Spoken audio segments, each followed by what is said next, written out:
There's some deep, deep yes to be what is. And so then the rubber hits the road. Something deep in my bones knows that I have said yes no matter what. Then I have to face the no matter what. Awareness, the final frontier. This is Awareness Explorers.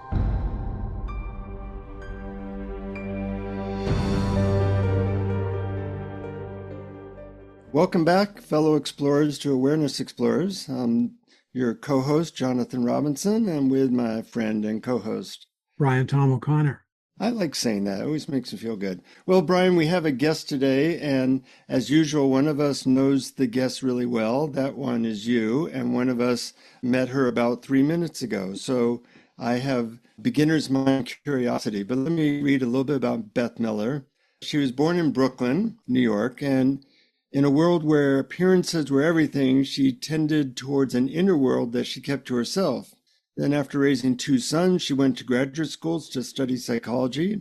And after completing her degree, she built a satisfying and what she calls delicious career. Then she began to follow and study spiritual teachers, Adyashanti, David Hawkins, Mooji, and Jan Fraser. And after decades of devoted searching, she was guided by Jan Fraser and experienced a profound shift in consciousness at the age of 70. This realization allowed the inner and the outer world to melt into each other, and after decades of healing and opening to larger and larger states of consciousness, the search ended. Also note that she wrote a book called Awakening is Not for the Faint of Heart, which is largely about her experience with long COVID, which I plan to ask her about. Her website is bmillerphd.com. And Beth, welcome to Awareness Explorers. Thank you so much, and thank you for that beautiful introduction. It's very, very nice to be here with both of you. Thank you. Great. When I hear about people's transformations, the first question that kind of occurs to me is, what was different before and after? And was it pretty sudden or was it a little bit gradual?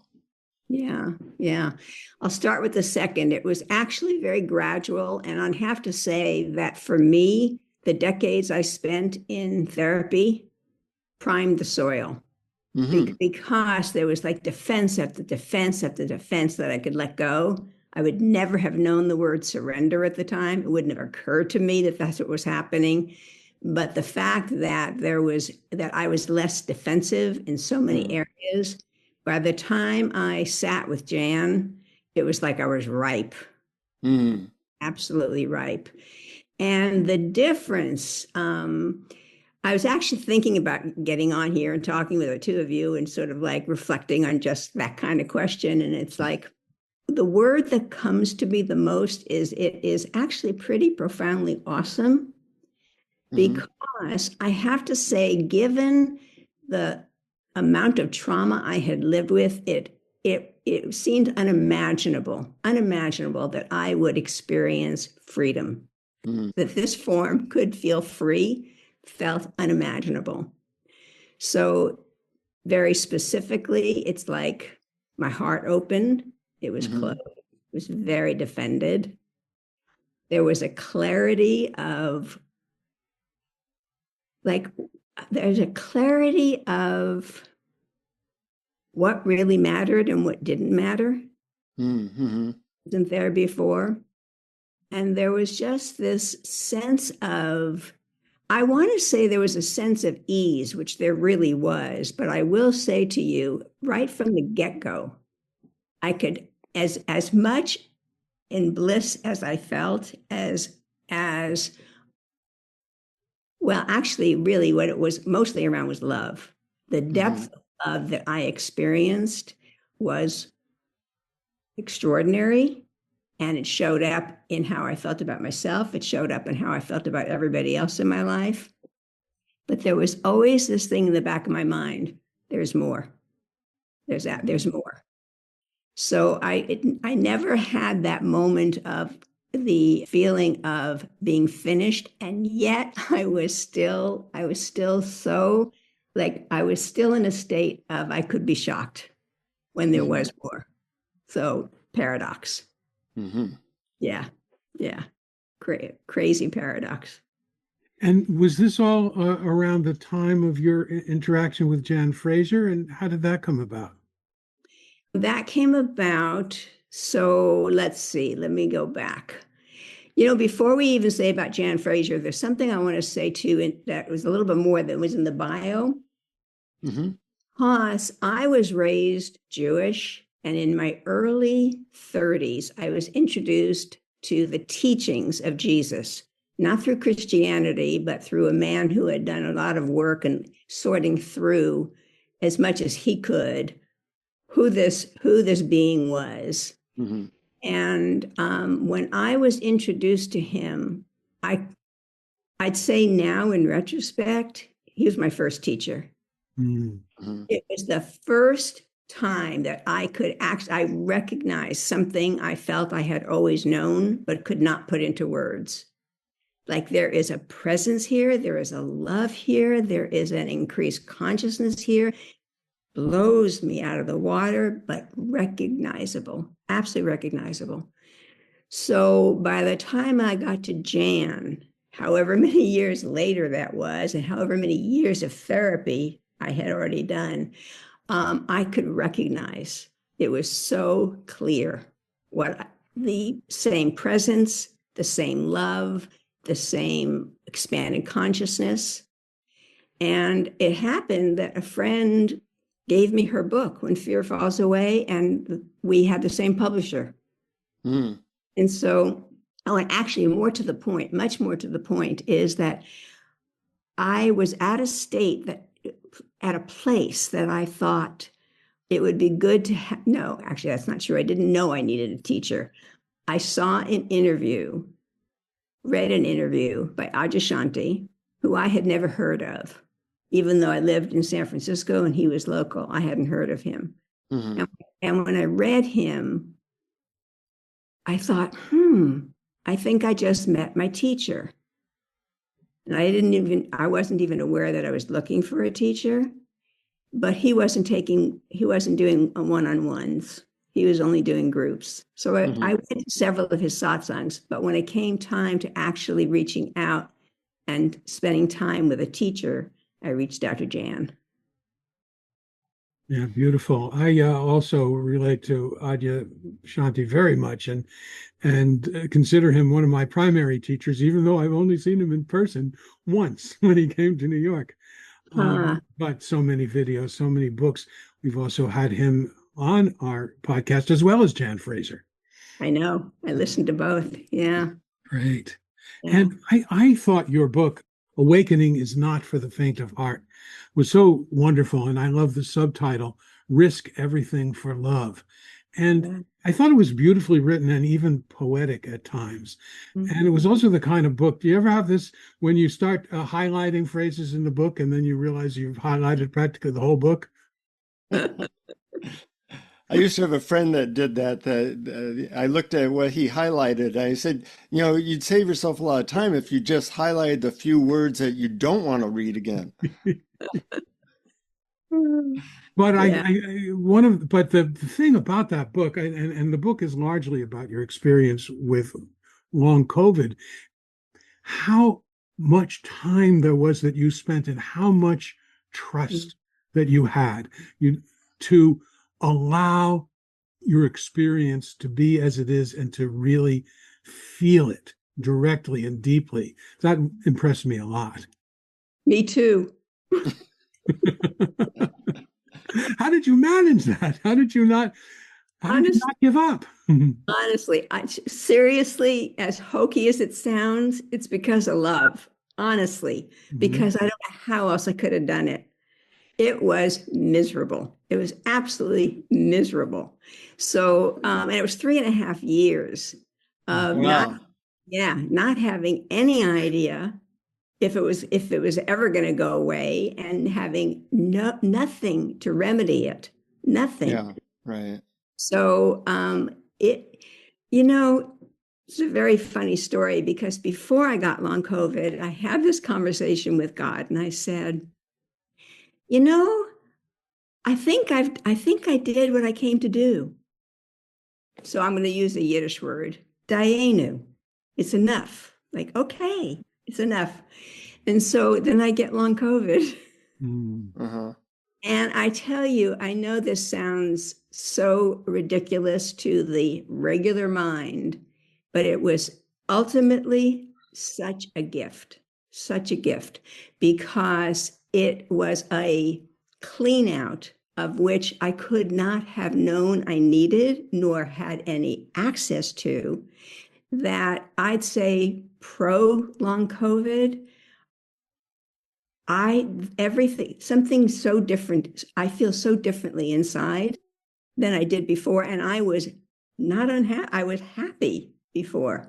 Mm-hmm. So in a sense, and I do think it was because I can't say I was willing. I can say I had the capacity to actually sit with whatever was happening. And there were moments that I felt so forsaken.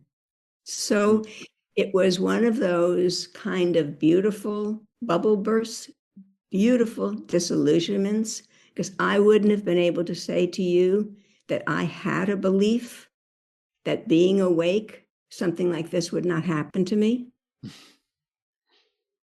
But there it was, like, oh my goodness. Well, I Wow. hear that. I hear that awakening is not for the faint of heart. Uh, and it's interesting to me that, Adyashanti is dealing with, a lot of physical stuff. And I don't know if you know teacher Jeff Foster, he's had quite a stuff go on with him. And I'm wondering, how is it different being awake and having to face that much suffering? Is it different? Or is it you just suffer, you just don't think about as much? I think it is very, very different. And I would say probably one of the biggest differences, which is going to sound a little nutty, is that it is more intense. Mm-hmm. So it's more intense because it's like there's some deep, deep yes to be what is. Mm-hmm. And so then the rubber hits the road. Oh, be this, Yeah. and be this fully. So it's far more intense. And at the same time, I don't even know what I mean by this, because I've said this to many people. I can't imagine having gone through this not awake, because how I would have, I don't know how I would have kept my sanity. Uh-huh. And yet I will tell you that presence and love was there all the time, even when I wasn't aware, even when I was so deep into the discomfort, so deep into the forlornness. Mm-hmm. In retrospect, I could see, oh, actually, I have, even the fact that I was that present with being so miserable was presence. Yeah. Yeah. For our listeners who are going through a hard time, and recently I went through about a 3 or 4 week hard time that seems to have passed due to a relationship situation. And now that I'm on the other side, I can see the benefit. Yeah. I'm wondering what you would say were the benefit for you, having already been awake, and then this takes you into someplace deeper. How would you describe that? Yeah. I would describe it by being very aware that I was being taken into some place I had not been before. Hmm. I was very aware that I was having a free fall into darkness, that I was being asked to be completely present with, Hmm. completely in the unknown. And remind me your question again. I got so caught in what I was saying that Yeah. I I'm curious as to what you see as the benefit of going through that much suffering. okay. Yeah. Oh, thank you. Thank you. So here's the benefit. I did not know that I held an enormous amount of trauma in my gut. Mm. I didn't know it. It didn't impact the awakening previous to it. It didn't impact the functioning. And yet there was a blockage, and it was a significant blockage. And so it was interesting. And again, this is a little bit in retrospect. It was not, I didn't get this so much while I was in it, but the fact that long COVID affects different people in different ways. Mm-hmm. Fatigue seems to be universal, but the different symptoms seem to be pretty individual. So it was so interesting to me. It's like gut. This is where it's showing up profoundly. And the gut is such a seat of the will. It is such a seat of that powerful no, which doesn't help anything, you know? Mm-hmm. And so it opened up awareness to what was going on, and it allowed it to dissipate. Now, even after awakening, I lived with a low-level anxiety.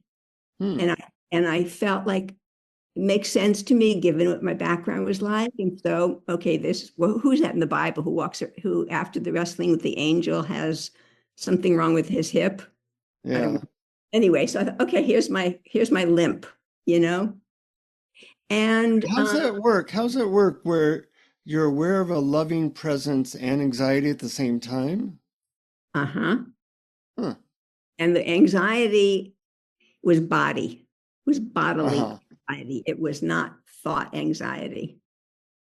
So I did do a lot of body work in the hopes of that perhaps it was nervous system. Mm-hmm. It was nervous system. And I think, if you listen to Aja these days, and Jeff Foster too, it's like there is a biology that goes on, that we are a biology. And so in my biology was this kind of, my nervous system was still like, I think it was Scott Killaby who said, my body did not get the good news. Uh-huh. I would say now, oh my God, my body got the good news. Uh-huh. My body got the good news. And so I think to me, and again, who knows? The whole thing is so mysterious. Yeah. But to me, this whole awakening and illness and consciousness to what was happening and the dissolving of what was no longer that kind of, oh my God, that's exaggeration. It really wasn't. My anxiety didn't go like that, but during the illness, it felt like that. Yeah. And there was room for it to evaporate. It's not a necessity any longer. And it somehow that message got through. Not somehow.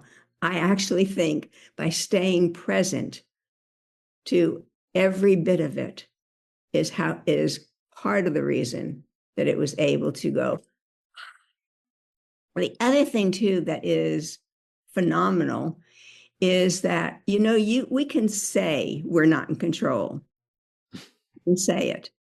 But to have the felt sense, the direct experience of not being in control and that life steering the wheel and having that feel free and not scary, it's amazing. And it's also what came out of it.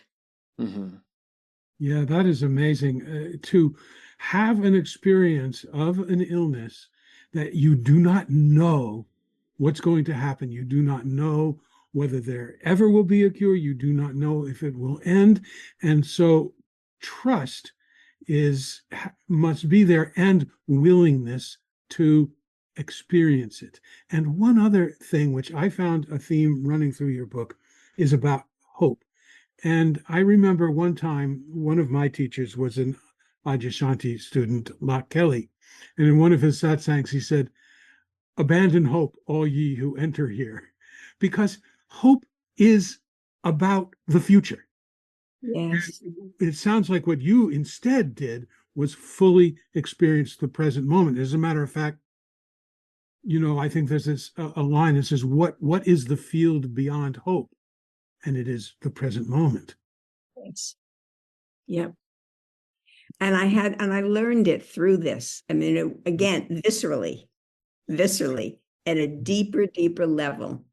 It required a building of trust and a letting go of it, not only about being in the present moment, but there's something about hope that our mind has something in mind. Yeah. Uh-huh. Our mind has something in mind. So it's like my hope was to get better. Well, I don't know that that's going to happen. And as I think I wrote in the book, it took up so much energy, took up a lot of energy. This like, maybe this, maybe that, or Right. today I'll be better. Oh, tomorrow I'll be better, rather than this is what it's like right now. And it's easy for me to talk about it sort of like casually now, but I want to tell you, day after day after day after day after day of living this very narrow, uncertain, uncomfortable, unusual life. It was hard. Mhm. Yeah. It was hard. Sounds like you got a PhD in surrender. Exactly. And it's interesting. It seems like that's the in a certain way the ultimate lesson of life, and we don't have classes on that. Nobody's going to take a class, surrender 1A. That's not a popular class. It sounds like you don't really use methods. You just, abandon all hope and be with what is. Is there any advice you have to people in similar situations, or any method or any thing that helped you through that? Yeah, you're right. I don't have methods or techniques, but actually, you and Brian did a whole show on intuition. Mm-hmm. That's been my North Star from a child. And it was my North Star throughout this whole thing. Mhm. Mm-hmm. So I can't tell you how much I encourage people to get to be still, be still, be still, and listen, because what we need to know, we have, Mm-hmm. we have. And if you are ready, willing, able, the message will come through. And so the message all the way through the illness is there's more going on here than you think. There's more going on here that's meeting this eye. Stay Mm-hmm. with it. Just stay with it. Stay with it. And I don't want to, I would say. I don't want to. So it's not like any kind of like false, oh, whatever. Uh-huh. It's a conversation, it's a dialogue, it's a connectedness. Mhm. I assume that one of the things that you have to accept is not only what's happening, but how you feel about it. I mean, Exactly. there are times when you were not happy that this was happening, and that's another thing Exactly. to accept. Absolutely. Another thing to accept, and another thing to be willing to express to whoever asked. Right. Because again, you know what there is, I mean, I'm real big on bringing humanity into this spiritual journey. Hmm. And because I feel as if it's so easy to get caught in that this is not what spirituality would look like, isn't. So, if my family, if I'm on the Zoom call with my family or a friend is calling in, it's like, I'm miserable. I don't like this. I don't like this at all. And it's like it's that place of like,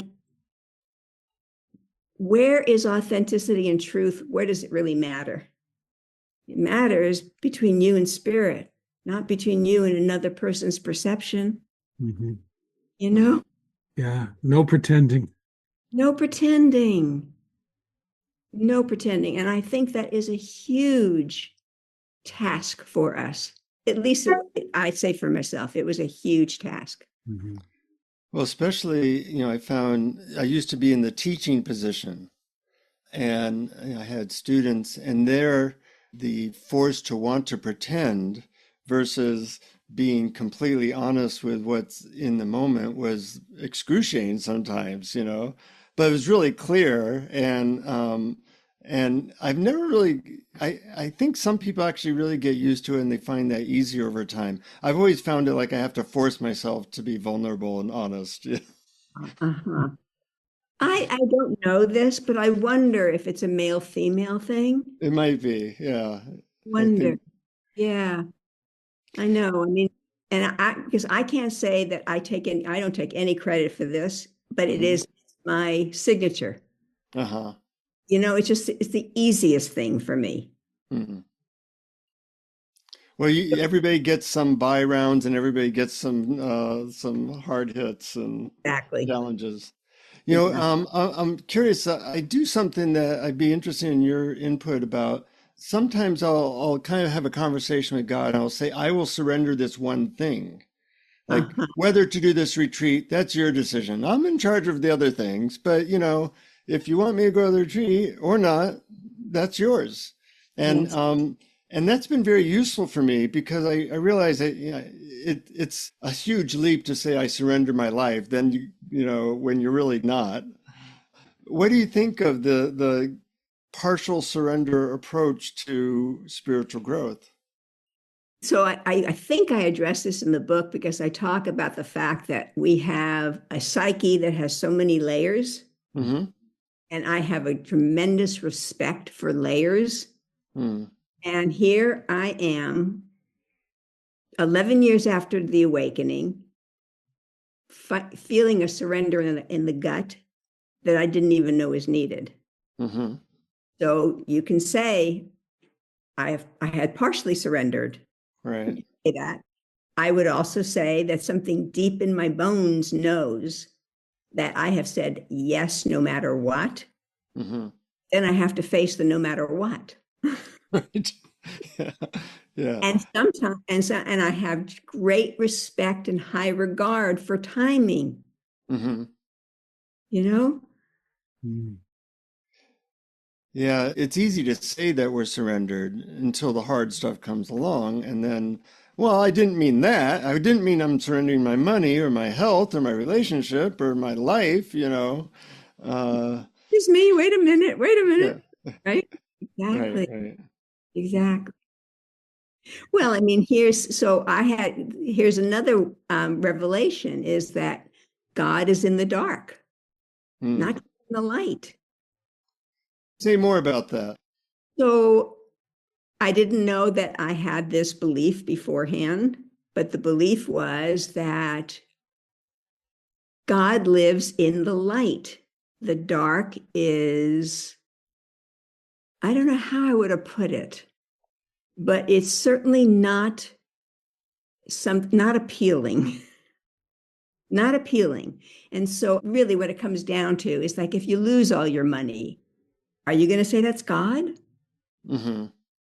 If you don't have good health, are you going to say that's God? There's the world is on fire right now. Yeah. And say that's God. So that's what I mean.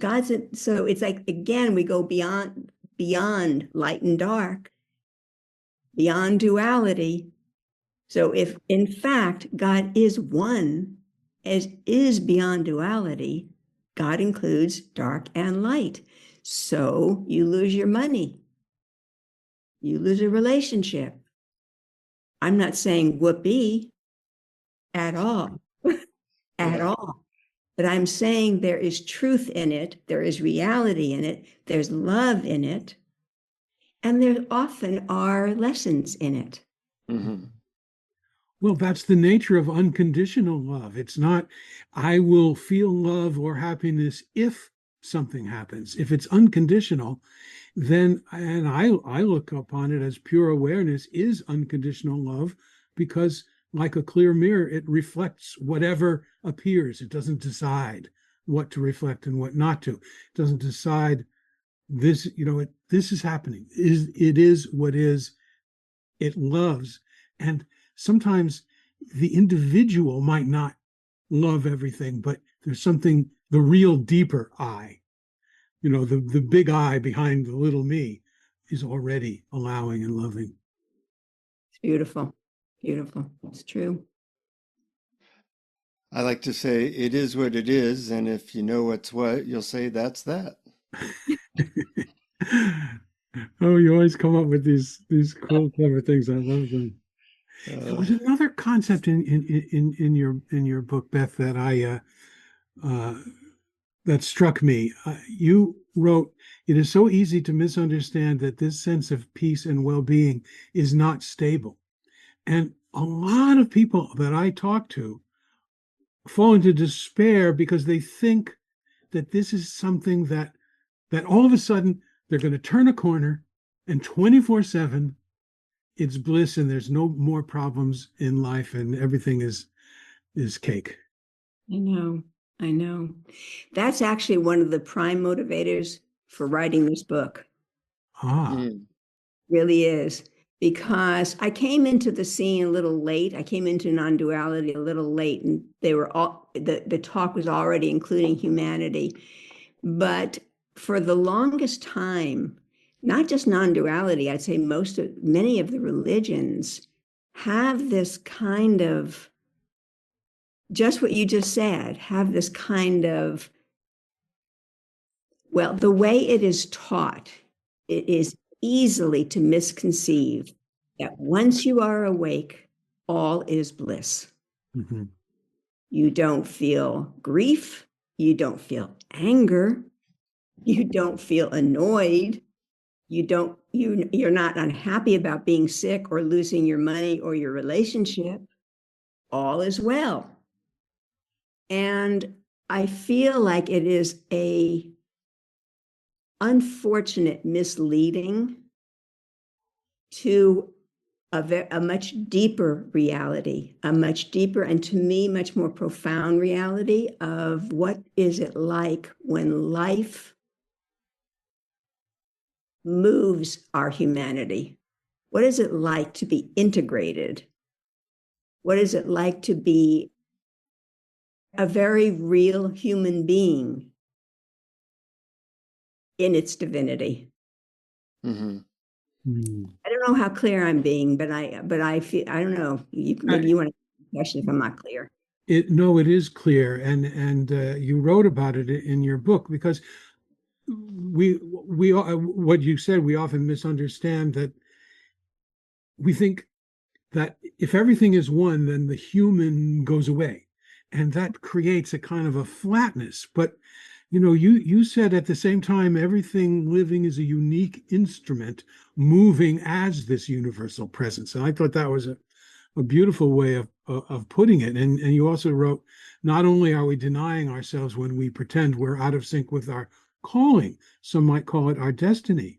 And so I think that, I mean, just in my experience, and see if this is the same for you, that pure knowingness, some call it God, some call it the ground of being. I just think of it as pure awareness, loves the individual with all of its gifts and faults. Yes. Yes, I agree.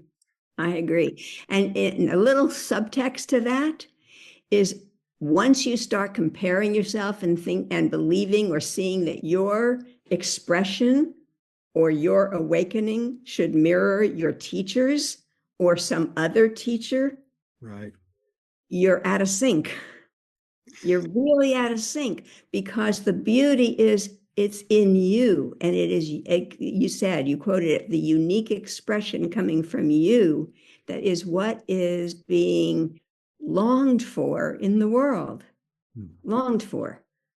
Yeah, all comparison is a loser on all levels. Right, exactly. I I don't know if you're familiar with Jeffrey Martin's what he calls the Martin Matrix, but he talks about different types of enlightenment. And one is like the path of humanity, which is kind of what you've been talking about. And then he talks about the path of freedom. And I was talking with a guest that we've had on before, Eva Mueller, who's a wonderful teacher, transmission teacher. And I asked her yesterday, do you ever experience negative emotions? And she said, what do you mean? I said, like, annoyance or grief or anger or sadness or whatever. And she said, no, I don't experience that. Yeah. I'm aware of information of that could be interpreted as annoyance, but Uh-huh. that doesn't seem to happen anymore. And she said, I said, does it feel good? She said, well, even feeling good is not a description I would use. I like it better than what it was before, but so I think that would be a somewhat different experience than what you're experiencing. Yes. Yes, but it's recognizable to me. Uh-huh.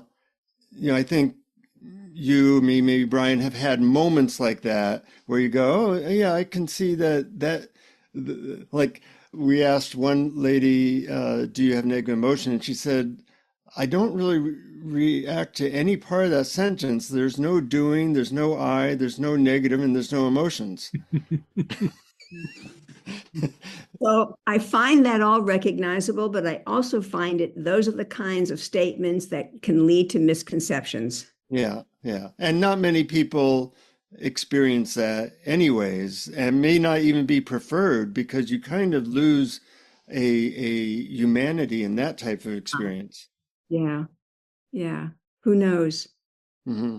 Yeah, it seems to me that maybe the things that happen that cause anxiety or fear in someone like Eva might be happening just like they are to us, but she doesn't have the interpretive filters in her mind that say Hmm. bad or negative or wrong. I mean, I'm guessing that Yeah. that's what's happening, but it seems to me that loving whatever arises and just being with it and dropping the reins and dropping the clutching against it seems to be the way. Hmm. Hmm. Do you meditate? I have never meditated, Uh-huh. that we're together, that we found each other. But you know what? I know it sounds hokey, but I really mean it. I do feel like living a life of presence is a meditation. Yeah. I really do. And I found that doing therapy was how I meditated because it had the same result. Hmm. Huh. A result of knowing thyself, understanding the thoughts, opening the heart, being more still, dropping defenses. So, and I couldn't have done it another way because of the trauma in my background. I needed a human being Hmm. to interact with. As a former psychotherapist, I'm curious as to what was done in therapy that you felt was so helpful. First of all, to have somebody listen who was genuinely listening, Hmm. and I wasn't accustomed to that. Somebody who cared, which I wasn't accustomed to, and somebody who could reflect back to me what my feelings were. Hmm. So a mirroring, you know. Um, and I found it very healing, very, very healing. Not sufficient, but very healing. My experience was very similar with therapy, as not sufficient but very healing. And my main takeaway was that it was a safe place to have my emotions Mm. because I was depressed because I was tamping down, was not allowing them to be. And it helped a great deal. But I also wanted more of a teacher who would talk about the things that later brought me a great deal of joy, like the background of pure awareness and all that kind of non-dual stuff. I found that that was the next needed step to really to really let go of the whole fixing game. Exactly. Exactly. And now I find the combination of the two magical. Ah, Magical because in the context of pure awareness, healing takes on a whole other patina. yeah. It's in the service of, not in Hmm. the service of the ego, it's in the service of the whole, it's in the service of spirit. And speaking of healing, you also did some healing with Deborah Martin. Is that right? Could you tell us a little bit about that? That's fascinating. Yeah. So she's an intuitive healer, and it was wild, absolute wild, just wild. Not something I was accustomed to, but when you have long COVID, you think what might help. It was beautiful. It was absolutely wonderful. She does deal with physical healing, but she also deals with the spirit world. And I think it was the very first thing that began the turnaround for me because it began a healing that went beyond the physical COVID, although it included the COVID. And are you asking, do you want specifics or are you asking me for a general view of it? I think specifics are probably fine if you're willing. Okay. Okay. So some of the things that were really remarkable, just remarkable, were at one point, God, spirit, awareness, consciousness, whispering in my ear, saying, promise me, promise me. And I can't hear or understand anything beyond promise me. So I don't know, promise me what, but it stays with me. So I sit with it, and the only thing I know for absolutely sure is that I'm not going to let my mind come up with the answer to this. I'm gonna sit until it's like, oh yes, that's right, that's true. I took about a week, and then it was like this moment of, oh, of course, absolutely, of course. And the request was to trust life. And I know that you, Brian, have said how much trust you could feel in my whole process going through long COVID. And yet there was a holdout. There was a holdout of that deeper gut felt trust in life, no matter what, no matter what. So I took it to heart. In fact, I'll say more about this in a minute, but I want to go back to what we said earlier about not feeling, not recognizing thoughts or emotions.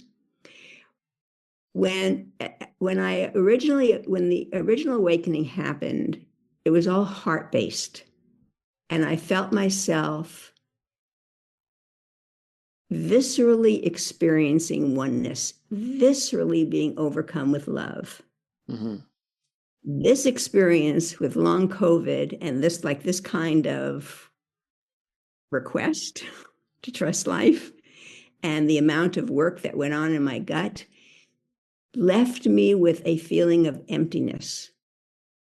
I've never felt quite this. It feels to me like if you took a glass of water at the top of my head and you poured it, it would just flow right through, that there's nothing that would be blocking it, which was obviously not true before. Mm-hmm.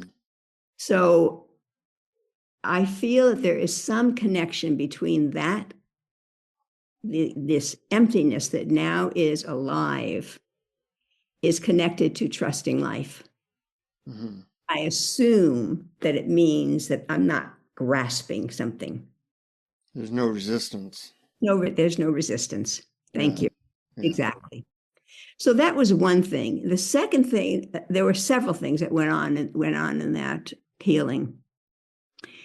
So Deborah says to me, and she says this to me with like a little bit of reluctance in her voice. And she doesn't know me at all. She doesn't know my history. We've never talked. We just come to this healing. And she says something like, your dad's here. And I can hear in her voice like he shouldn't be, or she thinks he shouldn't be, or something about it seems untoward. I don't know what she would have said. And I see, and she says he's young and he's healthy, and I see him, and he is approaching me, open-armed, full of joy, wanting a hug. And what is shocking to me is that without any reservation whatsoever, I walk straight into him and give him a hug. Now, what makes this so, like, what's the big deal is that our relationship was extremely toxic with sexual abuse on his part and terror and hatred on my part. So for us to connect like this so unabashedly was like, had me pay attention. Mm-hmm. And the feeling I had is that we were meeting spirit to spirit. And it's like something, do I have evidence for this? I do not. Can I tell you it's a felt sense that everything in me felt like it was like this was spirit to spirit, and the human experience was not in the picture, or was not what was of prominence or where it was at the moment, you know? Mm-hmm. So it was extraordinary. Yeah. Yeah, Wow. it sounds pretty amazing. It sounds like it reminds me of the meaning of namaste, which is the divinity within me meets the divinity within you. How lovely. How lovely. That's Something a, I'm curious about, Beth, is, when in therapy you're focusing on feelings and getting into one's personal feelings, awakening, at least for me, is in a certain way, I feel more impersonal, like awareness is impersonal. The love that comes from it is impersonal. How do those two things drive? Mhm. I agree with you, first of all, wholeheartedly. But all of us know we have blocks, we have Mhm. knots, we have places that are not ready to surrender. So to me, that's where the fact that I've had 30 years as a psychologist can come in handy, because in the service of clearing and cleaning for the higher good, Mm-hmm. go to these places. If we're going to go to these places for you to feel better, it's not going to ultimately really do the trick. It's my experience. So when you're diving into feelings and seeing those knots, how does that relate to the bigger picture? Mhm. So let me think about a couple of examples that I just had this week, and I could probably speak to you from there. The bigger picture is we are truth, right? We are truth. Mm-hmm. The feeling of I'm not worth a lot, I'm not worthy, I'm not worthy, keeps the expression, keeps us tight, doesn't keep us, it's not true. It's not true. Mm-hmm. So go to that place and to explore it in the feeling that the felt sense that I often get is that when we are with each other and there is genuine acceptance, genuine love, genuine non-judgment, the person who is being approached like that feels safe and free, and the truth of itself, the spirit that's inside, the love that's inside, will show up. Mm-hmm. But it might take talking through and feeling some of the blocks Mm-hmm. sorted out. Yeah, that's a great answer and a different relationship with feelings than most people have. Right. Yeah, and it takes a lot of safety. I was a traumatized child as well, and having to find safe people to talk about that with and let it out seems to create a flow where energy was maybe stuck before. Exactly. Mhm. Exactly. And is that not just magical? Yeah, yeah. I had a recent experience where, because I was beat up a fair amount as a child, anger is very hard for me. And somebody did something that really made me very angry. And I was able to express it to a lot of people. And I was surprised at, wow, I feel like 100% better. Exactly. It's Exactly. very interesting. Yeah. I relate Mhm. deeply. Exactly. Yep. Yeah. Yep. Is there anything that we missed that you would like to share that we haven't touched upon? One of the things, something you said earlier sparked this. I want to say one little thing about teachers and not having a teacher and not having a teacher. Okay. Hmm. And like what you just said reminded me of it as well. Like you can't, somebody else who has not had the trauma you had does not have to express their anger. And Mm. you can be left thinking, I'm not supposed to express my anger. When in fact, your experience tells you something very different. Okay. Hmm.